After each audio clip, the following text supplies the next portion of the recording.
নমস্কার বন্ধুরা, আমি সিলভেস্টার শুভ। আজকে নিয়ে এসেছি একটা স্বাধীনতার সত্য ঘটনা। Friends, Khudiram Bose born in Habibpur village, Medinipur district, সাল 1908, 1908। বয়স শুধুমাত্র 18 বছর। ক্ষুদিরাম বলেছিল, better to die than live under British rule. British শাসনের মধ্যে থাকার চেয়ে মরেই যাওয়া ভালো। একদিন তারকার মতো সাহস নিয়ে ব্রিটিশ অফিসারের গাড়িতে অ্যাটাক ধরা পড়ার পর তাকে জাজমেন্ট দেয় হ্যাঙ্গিং দি ডেথ।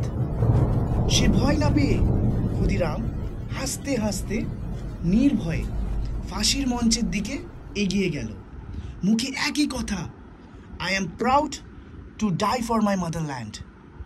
এই ছেলের রক্ত আমাদের মনে করায় ফ্রিডম পেতে হলে ভয় না পেয়ে এগিয়ে যেতে হয়।